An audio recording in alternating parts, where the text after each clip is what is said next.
Hello beautiful people, welcome back to our channel. આજે હું બનાવવાની છું અરેબિક મેંગો પુડિંગ.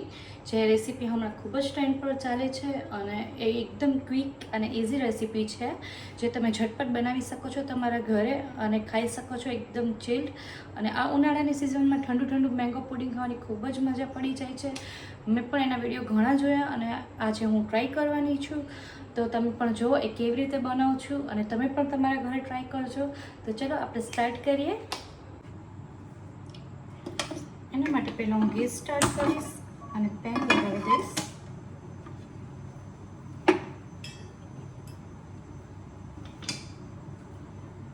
તેમાં 1 લીટર દૂધ નાખી દઈશ.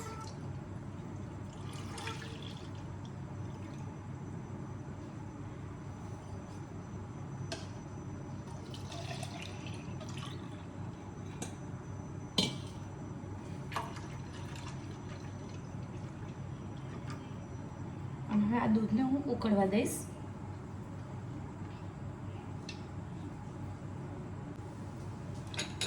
થોડું જે દૂધ બચાવીને રાખ્યું હતું એમાં મેં કસ્ટર્ડ પાવડર લીધેલો છે અને એમાં દૂધ નાખીશ અને હલાવી લઈશ.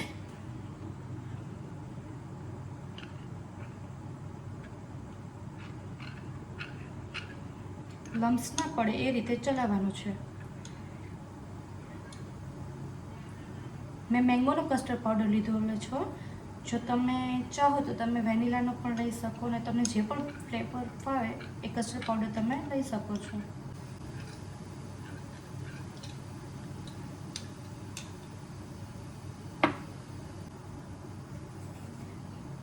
દૂધમાં હું થોડીક શુગર નાખી દઈશ.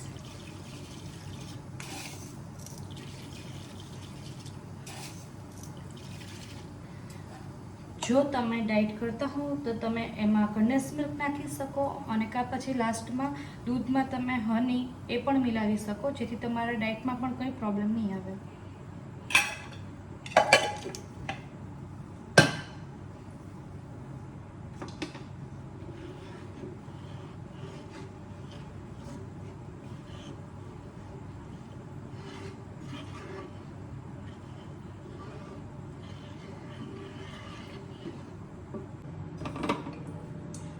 દૂધ ગરમ થાય ત્યાં સુધી હું થોડીક મેંગો કાપી લઈશ.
આ બધા ઇન્ગ્રેડિયન્ટ્સ છે, બધા ડ્રાયફ્રૂટ છે, મેંગોના પીસ છે, ચોકલેટ છે, એલચી, તજ, કેસર, દૂધ.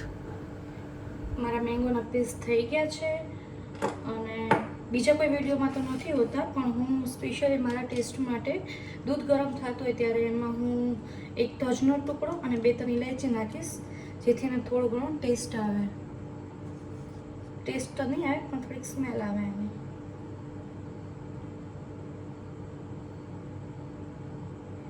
અને ઉકળશે એટલે આની ફ્રેગ્રન્સ થોડીક તેમાં બેસી જશે.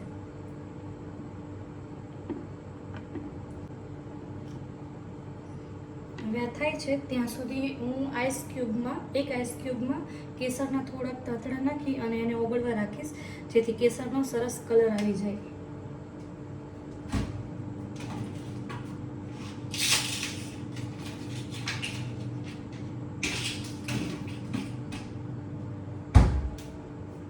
મેં એક જ આઈસ ક્યુબ લીધેલો છે અને એમાં 3 થી 4 તાતણા જ કેસરના નાખીશ. એટલે આઈસ ક્યુબ ઓગળશે, સાથે કેસર પણ ઓગળી જશે.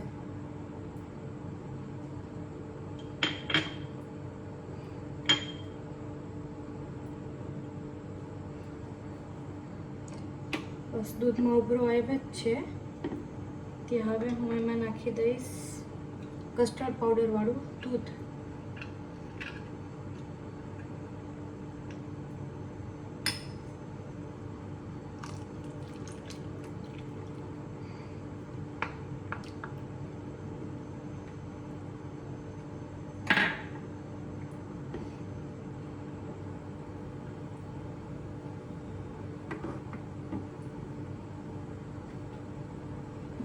દૂધને થોડું ઘાટું થવા દેવાનું છે અને દૂધમાં ઉભરો આવી જાય, દૂધ થોડું ઘાટું થઈ જાય પછી આપણે એલચી અને તજનો ટુકડો જે નાખ્યો છે એ કાઢી લેશું.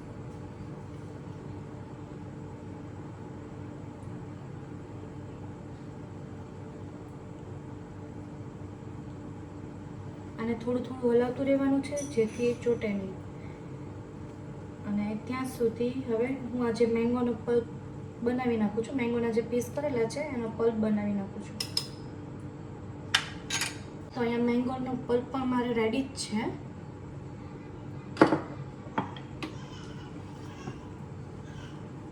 દૂધ થોડું ઘટ થવા લાગ્યું છે તો દૂધ એકદમ જ ઉકળીને સરસ થઈ ગયું છે ઘટ. અને હવે એને રૂમ ટેમ્પરેચર ઉપર આવે એટલું ઠંડુ થવા દેશું.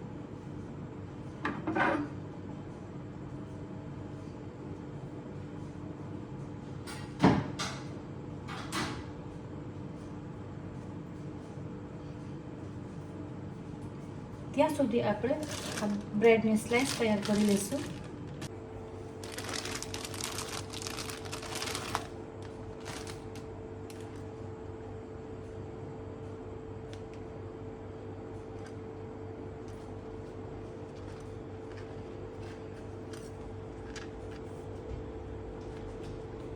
આ રીતે ફરતે બ્રેડની સ્લાઇસ કાઢી લઈશું આપણે.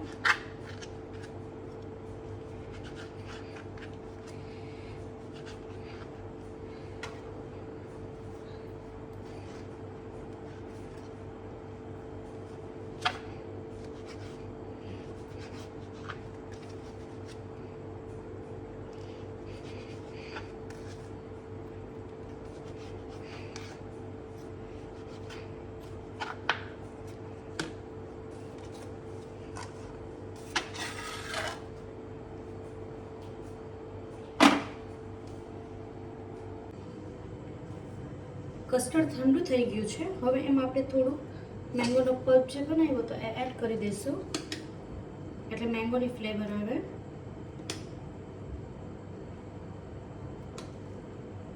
અને વ્યવસ્થિત ચલાવી દઈશું.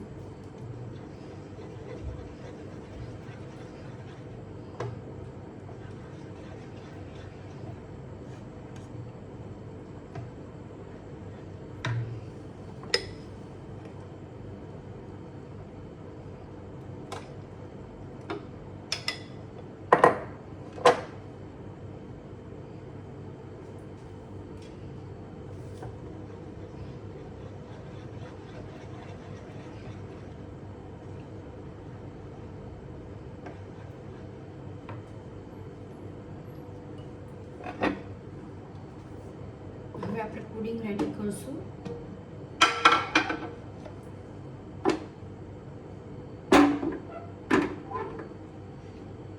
એના માટે આ 4 બ્રેડ લીધેલી છે એને નાખશું આપણે. એને રાખીશું આવી રીતે.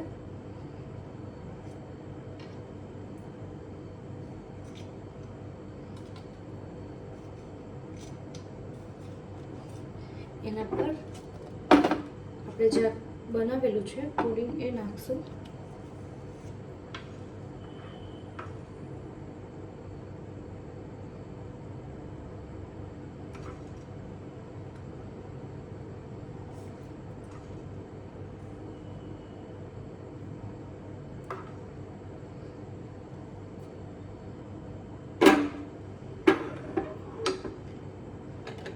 અમે ડ્રાયફ્રૂટ લીધેલા છે જેમાં કાજુ, બદામ, કિસમિસ અને અખરોટ છે એ નાખીશું.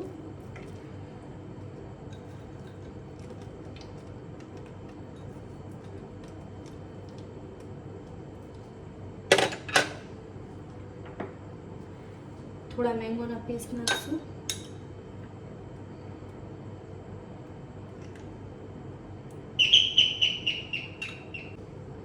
ફરીથી સેમ પ્રોસેસ કરશું. પાછી એની ઉપર બ્રેડની સ્લાઇસ નાખી દઈશું.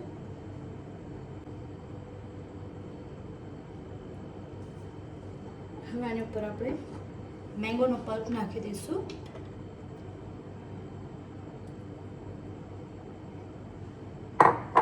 અને પાછું કસ્ટર્ડ નાખશું. સેમ પ્રોસેસ હું 3 વાર કરું છું.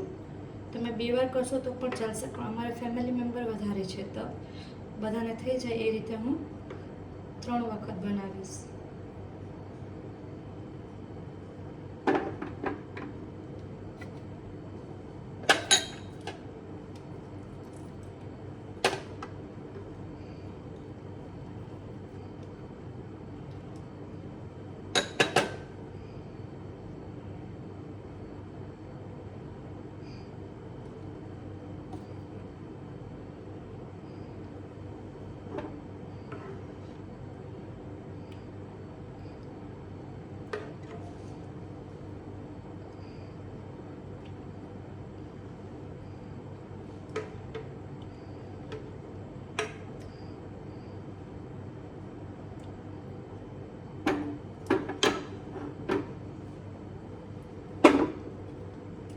સેમ પ્રોસેસ 3 વાર થઈ ગઈ છે.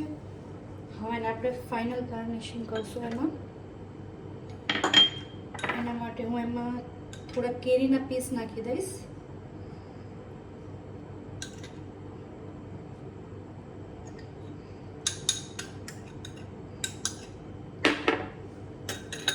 ત્યારબાદ થોડા ડ્રાયફ્રૂટ નાખી દઈશ.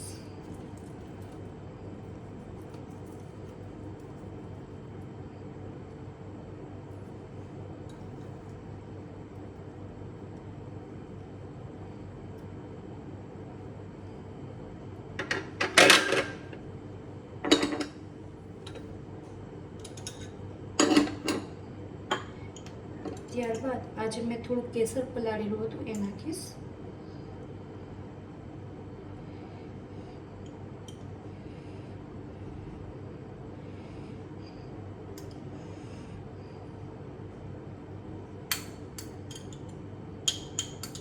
એકદમ લાઇટ એવો ચોકલેટ છે એ ચોકલેટ નાખીશું એમાં. મને ચોકલેટની ફ્લેવર ભાવે એટલે હું ઓલમોસ્ટ થોડું ચોકલેટ સ્વીટમાં નાખતી જાઉં છું.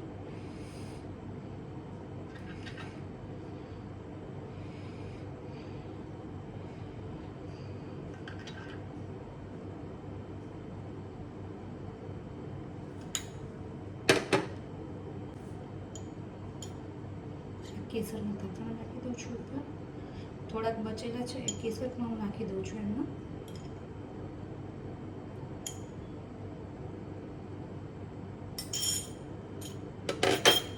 મારો ફાઇનલ ટચ થઈ ગયો છે. હું તમને બતાવી દઉં કેવું લાગે છે.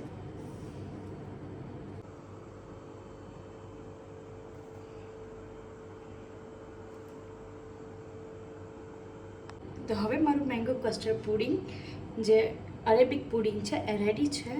અને ફ્રીજમાં આપણે ઠંડુ થવા માટે મૂકી દઈશું 2 કલાક માટે, મિનિમમ 2 કલાક માટે. જો તમે વેઇટ કરી શકતા હો તો તમે 1 રાત માટે મૂકી અને પછી બીજા દિવસે સર્વ કરશો તો પણ ખૂબ જ સરસ લાગશે. આઈ હોપ તમને પણ આ રેસીપી ગમે અને તમે પણ બનાવજો અને કેવી બને છે મને જરૂર કહેજો. તો મળશું આપણે નેક્સ્ટ બ્લોગમાં. બાય. Thank you.